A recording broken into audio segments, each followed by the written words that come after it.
Dunia ini tidak selalu berjalan sesuai rencana. Ada orang yang akan menyalahkanmu tanpa alasan. Ada keadaan yang memaksamu mengambil keputusan dalam hitungan detik. Ada momen di mana amarah mendidih dalam dirimu dan rasanya kamu ingin langsung membalas. Tapi pertanyaannya, apakah semua itu benar-benar perlu? Atau mungkin saja hanya mungkin kehidupan tidak seberantakan yang kita kira jika kita tahu cara menanggapinya dengan benar.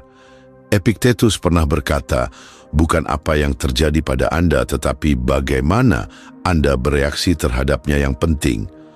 Kedengarannya bijak, tapi juga terasa sulit. Kenapa? Karena otak kita diprogram untuk bereaksi, bukan merespons. Di dalam kepalamu ada sesuatu yang disebut amigdala, bagian otak yang bertugas mendeteksi ancaman dan langsung mengaktifkan alarm. Ia tidak peduli apakah seseorang hanya bercanda atau benar-benar menghina. Ia hanya tahu satu hal, serang, hindari, atau hancurkan. Disinilah masalahnya. Jika kita selalu mengikuti insting pertama, kita menjadi seperti api yang menyambar kayu kering. Cepat terbakar, tapi juga cepat kehilangan kendali. Tapi bisa jadi ada cara lain. Bisa jadi hidup ini tidak harus selalu terasa seperti ledakan demi ledakan emosi. Bagaimana kalau saya bilang, kamu sebenarnya bisa mengambil kendali penuh atas bagaimana kamu merespons dunia. Bukan dengan menekan emosi, bukan dengan menjadi manusia yang dingin dan tanpa perasaan, tapi dengan sesuatu yang lebih berharga, kesadaran. Sebelum kita masuk lebih dalam, pastikan kamu tetap di sini sampai akhir.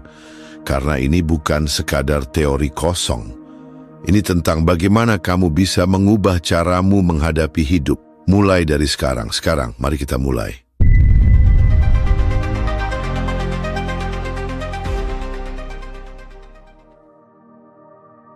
Poin pertama, mengapa merespons lebih penting daripada bereaksi di dunia saat ini? Pernahkah kamu melihat seseorang yang selalu bereaksi cepat terhadap segala sesuatu tanpa berpikir panjang dan akhirnya menyesali kata-kata atau tindakannya? Dunia saat ini memaksa kita untuk selalu siap siaga, tetapi tanpa kita sadari, itu justru membuat kita menjadi lebih impulsif daripada bijaksana. Ketika kita bereaksi, kita bertindak berdasarkan dorongan sesaat. Sesuatu terjadi, lalu boom, emosi mengambil alih. Tidak ada ruang untuk berpikir, hanya ada ledakan emosi. Di sisi lain, ketika kita merespons, kita memberi diri kita jeda, kita berpikir, kita memahami, kita memilih tindakan yang lebih bijak. Dan inilah perbedaan krusial yang sering diabaikan. Pertama, dunia modern mempercepat segalanya, termasuk cara kita berpikir dan bertindak. Bayangkan seseorang yang sedang membaca komentar negatif di media sosial. Kalau dia bereaksi, dia mungkin langsung membalas dengan emosi memperburuk situasi, tapi kalau dia merespons, dia akan menimbang apakah membalas itu ada manfaatnya atau tidak. Masalahnya, banyak orang terjebak dalam pola pikir bahwa semakin cepat kita membalas, semakin kuat kita terlihat. Padahal yang terjadi justru sebaliknya, semakin cepat kita bereaksi tanpa berpikir, semakin mudah kita dikendalikan oleh situasi.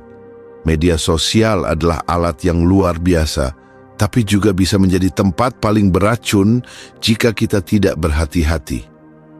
Algoritma yang ada saat ini dirancang untuk memicu emosi, kemarahan, ketakutan, dan kegembiraan berlebihan. Karena itu yang membuat orang lebih sering scrolling. Akibatnya, kita menjadi terbiasa dengan respons cepat tanpa refleksi. Kita marah karena berita, tersinggung karena komentar orang, atau cemas karena sesuatu yang belum tentu benar. Kedua, respons yang bijak membangun ketenangan dan kendali diri. Dalam filsafat Stoik, ada prinsip sederhana yang bisa kita terapkan. Kamu tidak bisa mengendalikan dunia, tapi kamu bisa mengendalikan bagaimana kamu meresponsnya. Ini bukan sekadar teori, tapi keterampilan nyata yang bisa mengubah hidup.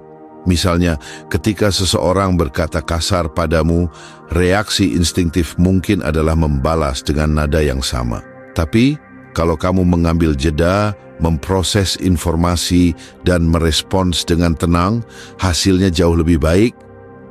Bukan hanya kamu menghindari konflik yang tidak perlu, tapi kamu juga menunjukkan kendali atas dirimu sendiri, dan dalam dunia yang penuh dengan orang yang bereaksi secara impulsif, menjadi orang yang mampu merespons dengan tenang adalah kekuatan super.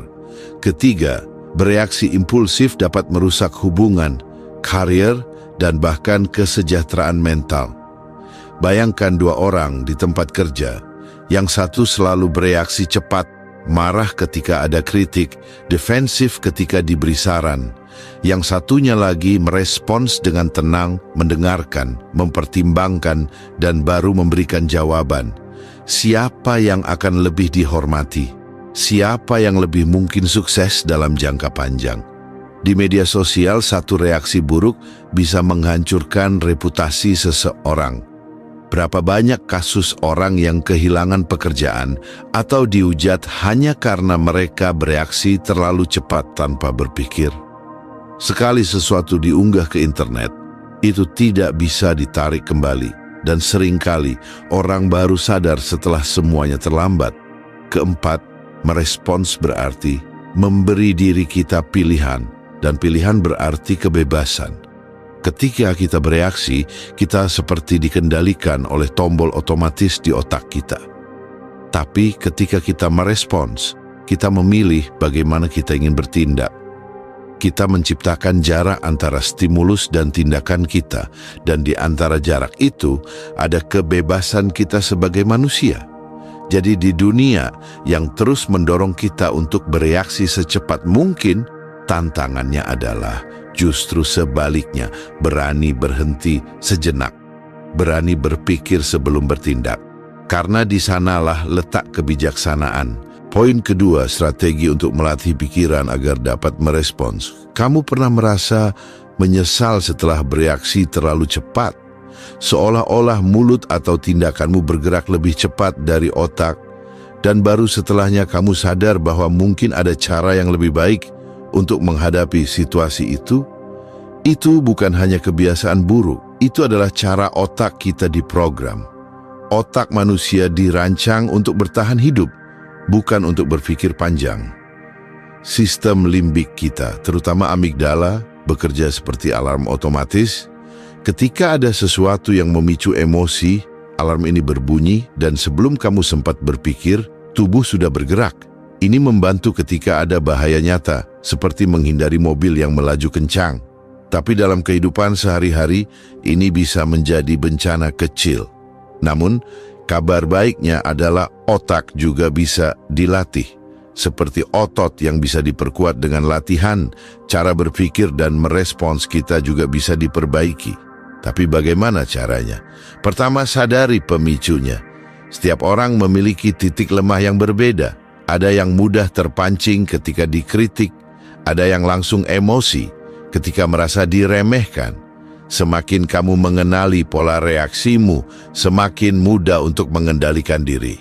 Seperti seorang pemain catur yang bisa memprediksi langkah lawan, kamu juga bisa belajar memprediksi reaksimu sendiri sebelum itu terjadi. Kedua, latih diri untuk memberi jeda. Ini mungkin terdengar sederhana, tapi kekuatan terbesar dalam merespons adalah waktu. Ketika ada sesuatu yang memicu emosimu, jangan langsung bereaksi. Tarik napas.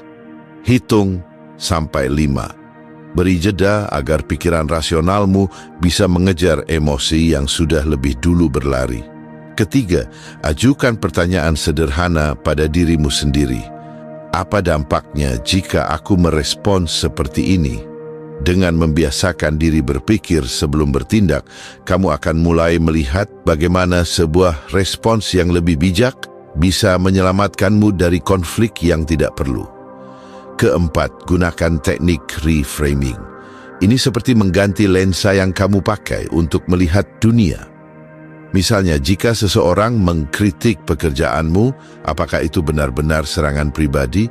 Atau mungkin itu hanya umpan balik yang bisa membantumu berkembang? Cara kita menafsirkan kejadian sangat menentukan bagaimana kita meresponsnya. Kelima, Latih ketenangan dalam kondisi normal. Jangan hanya berlatih ketika sedang marah atau tertekan. Itu sama seperti mencoba belajar berenang ketika kapal sudah mulai tenggelam. Meditasi, journaling, atau sekadar duduk dalam diam beberapa menit setiap hari bisa membantu memperkuat otak dalam menghadapi situasi emosional dengan lebih stabil. Keenam, buat kebiasaan kecil yang memperkuat kesabaran. Misalnya, jika biasanya kamu langsung membalas pesan dengan emosi, coba tunggu 5 menit. Jika biasanya kamu langsung membela diri saat dikritik, coba dengarkan dulu tanpa menyela. Latihan-latihan kecil ini akan membangun kebiasaan besar. Ketujuh, ingat bahwa tidak semua hal membutuhkan reaksimu. Beberapa hal lebih baik dibiarkan berlalu. Tidak semua komentar negatif perlu ditanggap.